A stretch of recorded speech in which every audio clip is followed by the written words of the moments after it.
بلات مشوان هجا سعی کرنا پیوندین ولاتین عربی لگل سوری باندورا لسر روجبایی کردستانی هر وها حلوه ساری و بریا خسر دوی مجارده فتولا حسینی اندامه نراتیار و بریا خسر لحریما کردستانیش سلیمان یه میوانی منه سلاف بوده که فتولا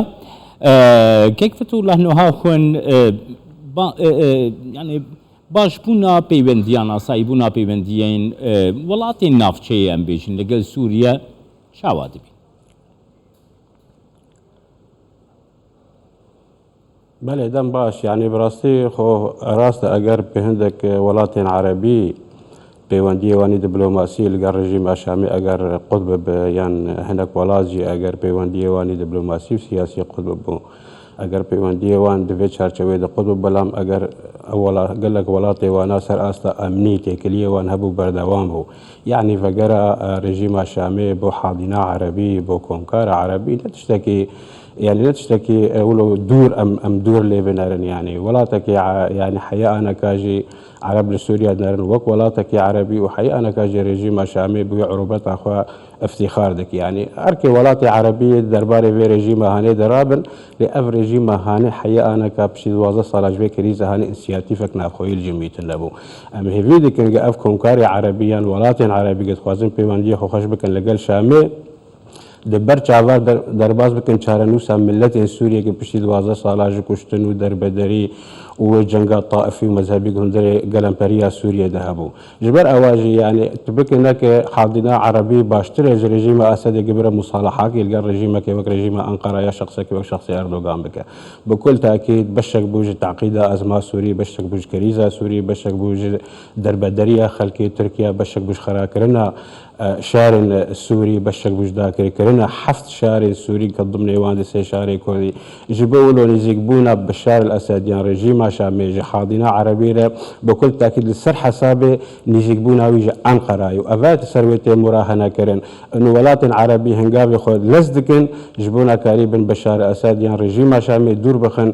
كواليس يجي حاضر كرن رژیم انقره وبالبشتيه روسا بكل تاكيد افا او خطريه مزنترها بقى رژیم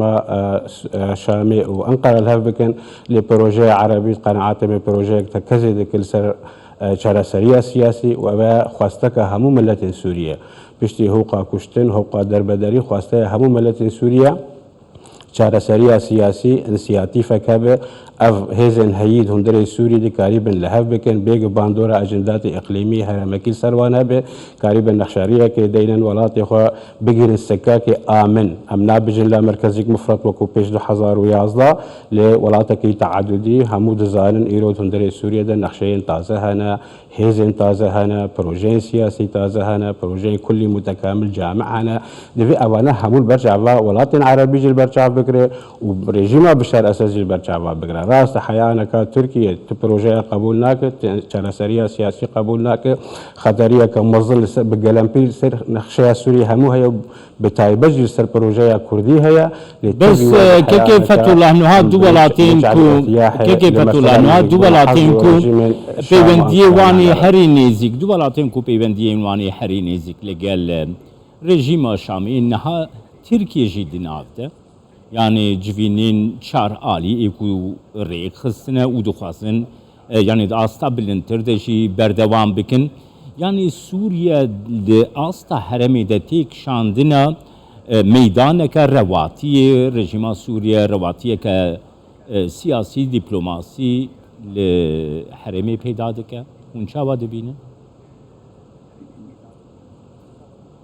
لا يعني اف جفاتين حشر آليا كبراستي دسوردانك واني بهيزة هي ايران وتركيا وروسيا دسوردانك وانش 2011 حياة رجائيرو هيا وانا بشكل قطعا جشارة سرية سياسي وانا بشكل جويران كرنا سوريا ورژیم شامي جي دزاني وشخصي بشار اسد دزانو منظومه ويجي امني بي دزانن كمراهنه لسر سنه هات كرن وبيشتي طهران جي بقوات هات كسوريا جبونا في توازن كيراغ بلا موانا قطعا نابن بشكل شارة سرية سياسي شارة سرية سياسي يكم تشت ديالوكا سوريا جنسياتيفا ريفابريا خسر بحث كري دوام هيز الناف دولتي دفي خدان باندور من بتايبت امريكا وروسيا جبونا وان بهيز بيكيا وان بهيز هندري سوريا نوك نوك تركيا وإيران لوان تينارين لكيك فتح الله إنها كيك فتح الله حتى إنها روسيا رولك نابينكارية كيف فتح الله حتى إنها روسيا رولك نابينكارية دينا بينا ريبابريا خسردا مسددا اشترى بيجم حزين سوري ديمقراطيك وشامي دليس يعني إنها روسيا أو باوريا بنا بينكارية جالية وذا وندا كريا از نابجم ونداكري براست باندورا روسا هي از بينم جهانك باندورا بتايبد باندورا امريكا قال لك هي دشاره سريه سياسيه ضد النخشريه كده كبوف ولاتي دينا بلام روسيا جي حيا انك تبروجي ما بواتيا كمظن لنا هاتي نارين لجمو روسيا ما شاندي روسي بسدي جارا ديتنو سجان جارا شاندي ما سياسي ودبلوماسي سردانا موسكو كرنو لقل سروكي دبلوماسيا روسي وجيجري جيفيني دو دريج هاتنا كرن بلا موسكو حيا انك دان بوي مساله هاني نادق واقعك سياسي هي نافي ريبابريا خسر دفي بشعبك لي بنري انوفانا سلم اهلي باراستن وخاكا نقشيا سوري باراستن بلا اتهامات وان دايم مقاتل لاستانا رودنيا سود شيروني يكسر بيانك القل تركا وإيرانيا در دخل بيجوانا أو خاكا سوريا برشا بك قطعا خاكا سوريا برشا كنا خاكا سوريا نسري كردادا نسري ريبابريا خسر داي لموسكو حيانك تعويل السر ولا كردانك موسكو تعويل السر باندورا ولاطن إقليمي ديك ديار برجواندية وان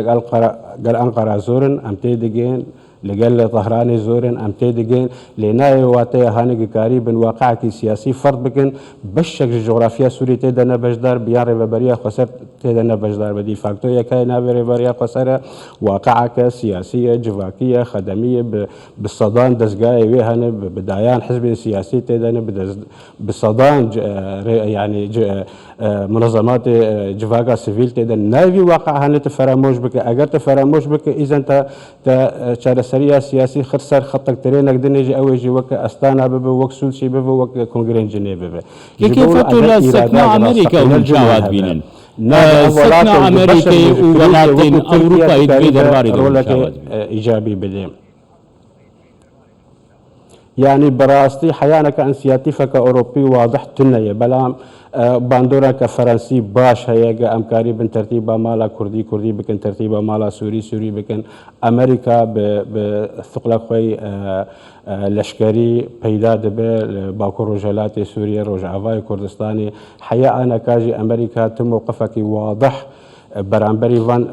مثلا نزيق بونا عربا يا نزيق راسه دبيجي ام دجي تطبيعي ام دجي ريخوش كرنا فابي ونديانه لحانك اهل وستك جي باش درنك تليت قناعاتي مطالما امريكا فاهل وسط هالي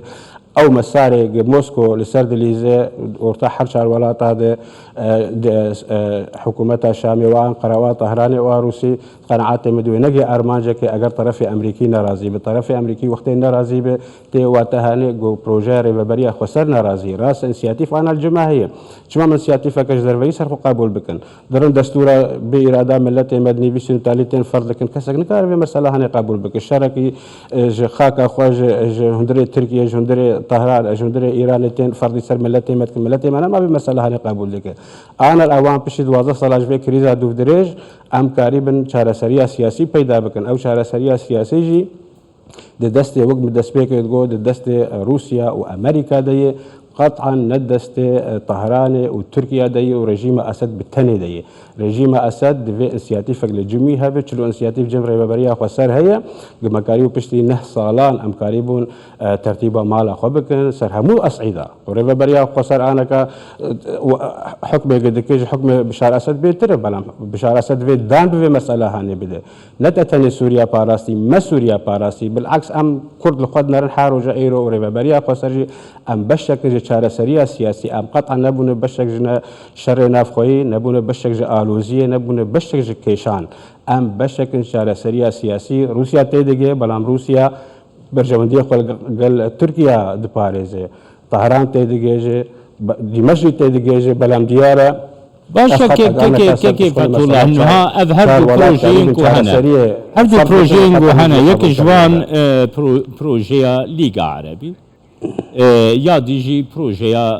از آلین چارکولی